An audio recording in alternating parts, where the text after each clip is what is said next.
Ada hal yang menjadi kebiasaan kaum analis shadow kalau melihat sebuah fenomena itu langsung mengurut ke depan dan ke belakang. Misalnya, pengukuhan Ibu Megawati sebagai profesor kehormatan, guru besar tidak tetap dari Unhan, Universitas Pertahanan, yang disertasinya adalah perjalanan dirinya mengelola negara sebagai Presiden Indonesia yang kelima. Ternyata Pak Jokowi ke Jawa Tengah, ke Semarang. Apa memang tidak diundang atau memang sudah ada jadwal yang padat? Namun, kalau Bosman nih, misalnya salah satu pejuangnya yang menjadikan dirinya Presiden Republik Sontoloyo misalnya adalah Deddy Corbuzier, di mana misalnya Deddy akan mendapatkan gelar profesor untuk 1000 podcast YouTube-nya yang selalu di atas 2 juta viewer per video YouTube tersebut dari Universitas Harvard. Saya pasti datanglah pada wisudanya. Apalagi dia Menteri Pemuda dan Olahraga Kabinet Sontoloyo, juga Cak Lontong, Menteri Urusan Kebahagiaan. Kalau dapat gelar profesor ketawa mikir dari Universitas Indonesia misalnya, saya pasti hadir karena Cak Lontong misalnya sering ngeledekin Sontoloyo yang membuat rating Sontoloyo naik. Yang pasti masyarakat bahagia jadinya. Ya pasti akan hadir lah si Bosman ini. Rocky Gerung misalnya dapat gelar Profesor Akal Sehat, juga Menteri Pendidikan dan Budaya Akal Sehat. Pasti Bosman hadir. Namun di acara Ibu Megawati dikukuhkan sebagai profesor. Mudah-mudahan memang Pak Jokowi tidak diundang. Seperti Pak Ganjar gak diundang di acara PDIP Semarang gitu ya.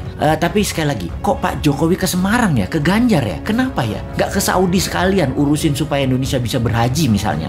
Gini nih yang bikin repot kalau menganalisa geopolitik dalam negeri. Banyak selamuran data alias data yang benar dan yang tidak benar, nggak tahu bedanya karena diselamurkan oleh tim siluman yang namanya buzzer. Kita lanjut bertanya, apa ini kode bahwa PDIP punya arah hanya Mbak Puan 2024, di mana PDIP tidak ingin jabatan presiden 3 kali tetapi istana pengen 3 kali, atau kalau 2 kali kalau bisa Ganjar dan Gibran calonnya? Begitu ya, beda arah ini kayaknya istana dengan PDIP. Oke, paling aman gini nih, bikin 3 kali Pak Jokowi presiden, Mbak Puan wakilnya. Wes, top markotop iki, menang pasti. Bagaimana dengan komentar ini? Bosman komisaris apa bos? Tapi sudahlah, bukan urusan kita juga ya, masih lama 2024 itu. Corona masih berkuasa saat ini. Lebih baik kita pertanyakan kok belum pasang war mood untuk virus corona dan mutasi-mutasinya tersebut. Masih pandemik pendekatannya, bukan war approach yang secara penanganannya kalau war approach yang dipakai beda banget dengan pendekatan pandemik. Mudah-mudahan paham dengan apa beda war approach dan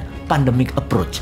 Jangan sampai nggak paham pejabatnya. Karena memang bahaya mengangkat pejabat yang nggak ngerti bernegara. Ngertinya ngumpulin massa untuk mempopulerkan seorang tokoh, lalu dapat gaji bulanan sebagai pejabat publik. Kaum New Mind banyak mengingatkan bahwa coronavirus bukan nature-made disaster atau bencana alam, tetapi man-made disaster. Sebuah petaka ciptaan manusia. Berapa kali kita jelaskan bahwa virus ini diperkaya di laboratorium biologi. Berapa kali kita informasikan bahwa di tahun 2017, 2018 tes tool COVID-19 sudah terjual habis bahkan sebelum virus disebarkan. Sudah lebih dari 6 kali video dan tulisan Bosman di berbagai sosial media di take down begitu menggunakan istilah nama strategi untuk menyelesaikan COVID. Mungkin video ini pun akan terkenal lagi di take down karena akan membuka rahasia dengan code name White Dragon dan Black Dragon. Begini sahabat, apa itu White Dragon dan Black Dragon? Sebentar, gue celingukan lihat kiri kanan ngecek ada shadownya globalis sama shadownya Black Dragon nggak nih